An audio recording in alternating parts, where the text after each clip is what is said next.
이 상황에서 또 리투아니아 2023년 나토 순방 때 그 리투아니아에서 그 왜 명품 매장에 수혜원들 데리고 쫙 가서 명품 쇼핑하는 네네. 그 사진이 현지 언론에 이 포착이 사진이네. 됐잖아요. 그때도 얘기 정말 많이 나왔었는데 쫙 가서 이제 명품 매장에 이 편집샵이라 그러죠. 거기 들어갔다. 근데 대통령실이 당시 해명은 매장의 호객행위로 들린 거다. 물건은 안 샀다라고 해명을 했어요.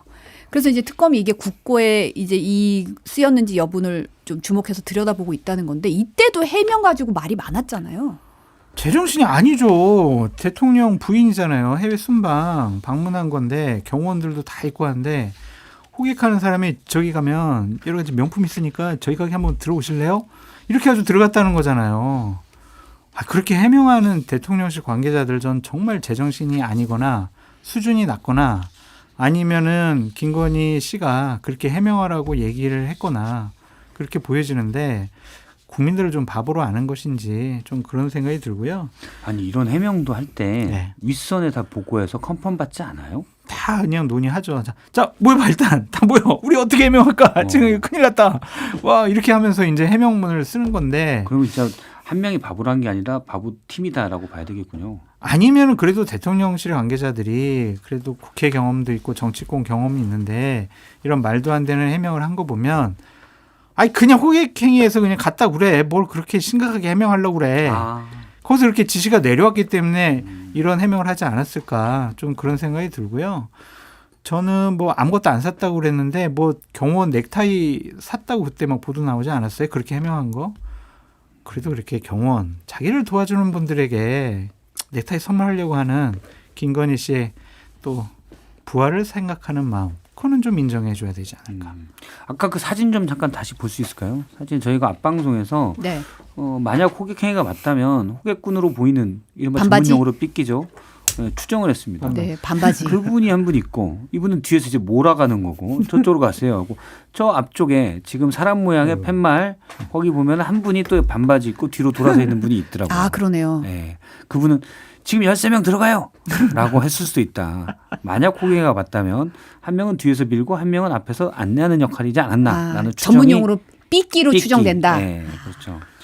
10% 할인해 줘야 되나? 20% 할인해 줘야 되나? 네, 뭐 이거. 그런 상상을 잠깐 해봤습니다. 저 경호원을 뚫고 삐끼가 영업을 하는 저 영업력을 대단하다고 해야 그러면 되나요? 리투아니아의 마케팅 능력은 대단한 거죠.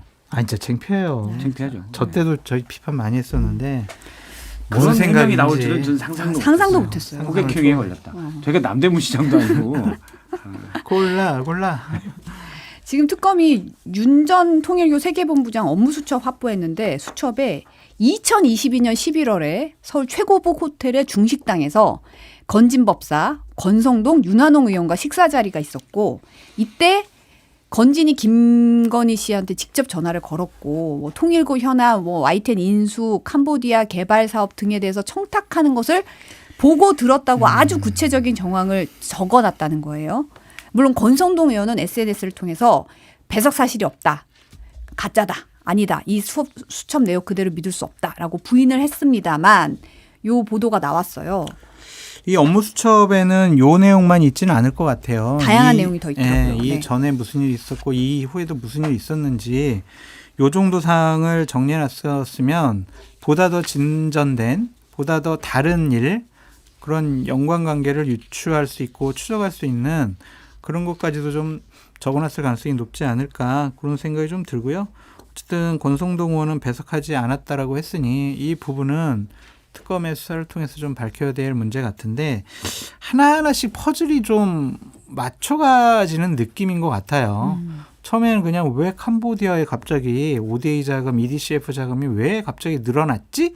그런 의혹이 진행되다가 통일교에서 무슨 작업을 했다, 뭐 같이 개발 사업 하려고 했다 이렇게 좀 진전됐잖아요.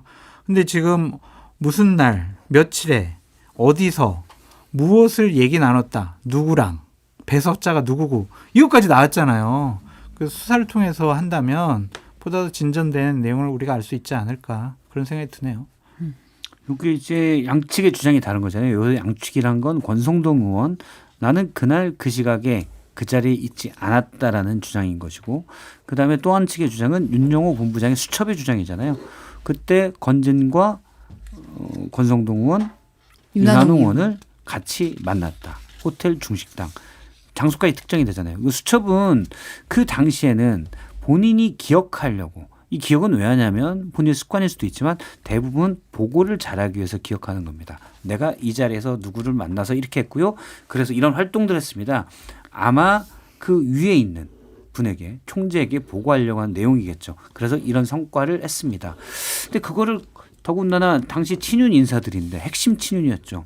이 인사들이 있었던 자리를 거짓으로 꾸며내서 수첩에 기록하고 보고하려고 할 것까지는 아닌 것 같아요. 근데 일단 양측의 주장이 다르니까 검증은 쉽습니다. 어렵지 않아요. 구글 타임라인 보면 나와요. 그때 어디에 있었냐. 네. 이 부분은 이제 업무 수첩의 신빙성, 그 남긴 내용 이런 것을 네. 특검이 들여다볼 것 같고 김건희 특검은 완전 퍼즐 게임 같아요.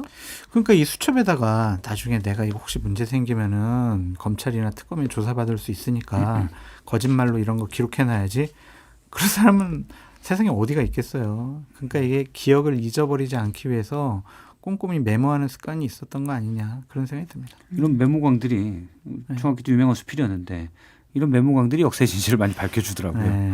그러네요. 안종범 네. 수석도 마찬가지였고 노상원 수석도 그렇고. 오늘 나온 여론조사 잠깐 보면 엠브레인 리퍼블릭, K스탯 리서치, 코리아 리서치, 한국 리서치가 지난 21일에서 23일 만 18세 이상 남녀 1,001명을 대상으로 진행한 전국지표 조사에서 이재명 대통령 국정운영 지지율이 64%로 나왔어요. 긍정, 부정 평가 모두 직전 조사에 비해서 1%포인트 떨어진 수치입니다. 정당 지지도에서는 민주당이 43%로 직전 조사보다 2%포인트 하락했고 국민의힘도 뭐 마찬가지로 2%포인트 하락해서 17% 기록하면서 역대 최저치를 경신했는데 이 조사 어떻게 보십니까? 뭐 오차 범위가 6.2%니까 뭐 1%, 2% 상승 하락 뭐 이런 것들은 큰 의미는 없어 보이고 여기서 의미 있게 볼 수 있는 거는 국민의힘의 지지율이 좀 하락 추세인 것 같다.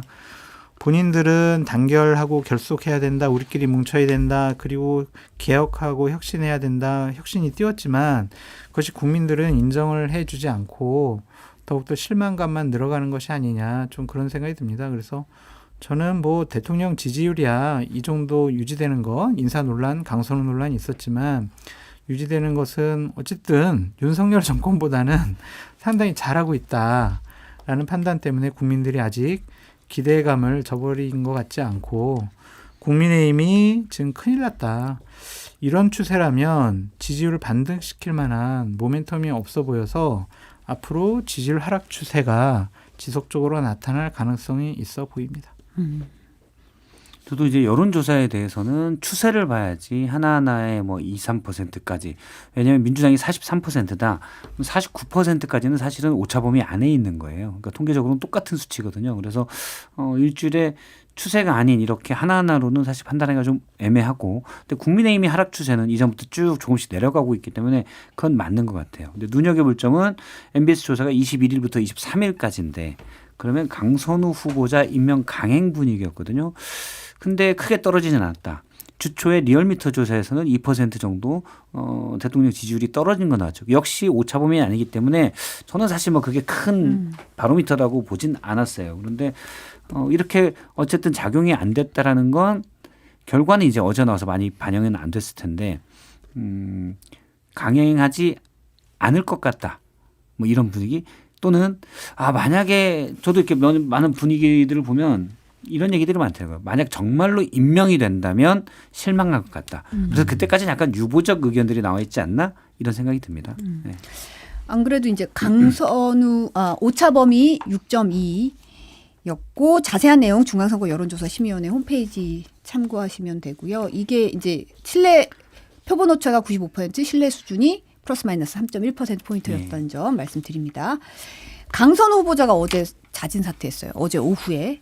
현직 국회의원 낙마 처음인데 이제 강 후보자가 SNS 통해서 그동안 저로 인해 마음 아프셨을 국민께 사죄 말씀을 올린다. 모든 것을 쏟아부어 잘해보고 싶었지만 여기까지였던 것 같다라고 밝혔습니다. 대통령실이 이제 강 후보자가 글을 올리기 전에 강우식 비서실장 통해서 이제 자진 사퇴하겠다 의사 밝혔다고 밝혔는데 한겨레가 김현지 이제 총무비서관이 강 후보자에게 직접 전화를 걸어서 이제 사퇴해야 될 것 같다 이런 뜻을 전달했다고 하는데 대통령실은 부인했어요. 사실이 아니라고. 사실이라도 부인해야죠. 왜냐하면 총무비서관의 역할이 이렇게 인사 문제와 관련해서 현역 의원에게 통보한다라는 것은 업무 성격상 맞지가 않고 공식적으로는 그 정부 인사위원회 위원장은 비서실장이에요. 그러니까 비서실장이 통보하거나 아니면 정무수석이 통보하는 게 맞겠죠. 그래서 김현지 비서관이 이렇게 했다면 김현지는 진짜 실세구나 이런 거를 만천하에 확인시켜주는 거잖아요. 그러니까 대통령실로서는 이것은 부인하는 게 맞다라는 좀 생각이 들고 사실 그게 또 맞을까 또 그런 생각이 좀 듭니다. 제가 듣던 거랑은 좀 다른 얘기들이라서 조금 뭐 다른 쪽에서 강선 의원에게 의사를 전달하지 않았을까라는 좀 생각이 들고요. 늦었다라고 생각을 합니다. 그럼에도 불구하고 사퇴를 한 것은 대단히 적절하고 잘된 일이다라고 좀 생각이 들면서도 강선 후보자의 메시지는 좀 유감이다. 보좌진 갑질 문제 때문에 당신은 여가부 장관으로서 자격이 없어라고 처음 문제가 불거졌잖아요. 근데 어제 메시지를 보면 국민과 민주당과 대통령에 대한 죄송스러운 마음 표현은 있지만 보좌진에 대한 그러한 뭐 미안한 마음 또 잘못을 인정하는 그런 메시지는 없었단 말이에요. 그래서 과연 진정성 있게 사과할 생각이 있었을까 그런 생각도 좀 해봤습니다.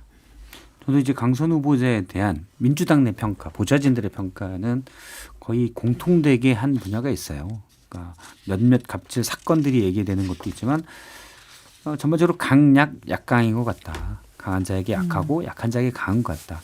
근데 페이스북 자진 사퇴 메시지에서도 그런 게 좀 드러나는 것 같잖아요.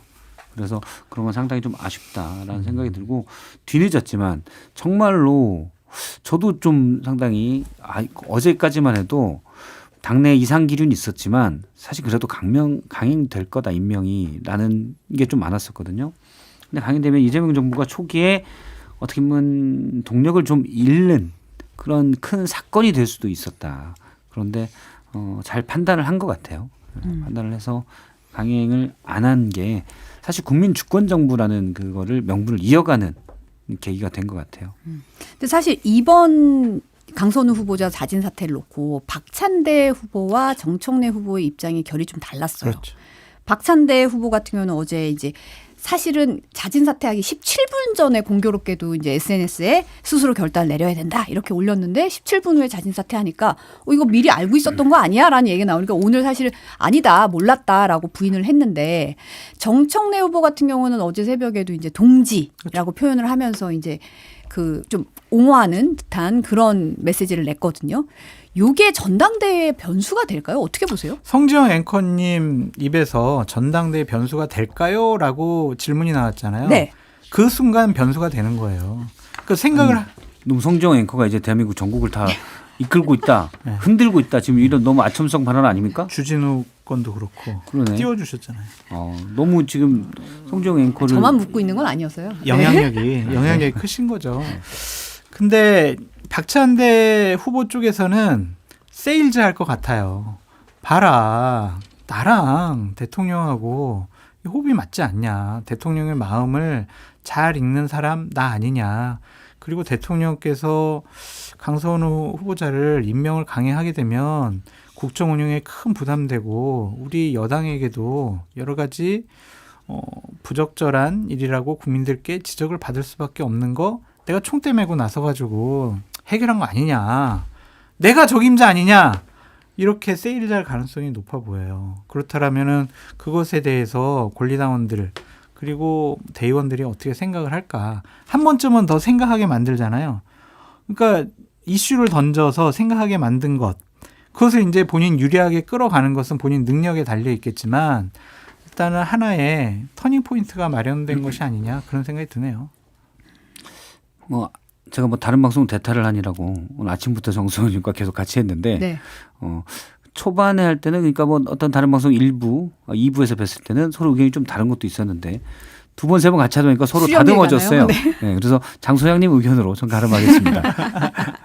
그건 아니고 그러니까 저는 박찬대 의원이 강선우 의원이 후보자가 자진사퇴하면서 어쨌든 박찬대 의원은 조금은 플러스예요. 그건 뭐냐면 전당대회에서 충청과 영남권에서 25%포인트 차로 졌잖아요. 그러니까 권리당원 비중 따지면 약 11% 정도 포인트가 뒤진 거였는데 네. 권리당원이 55%니까요.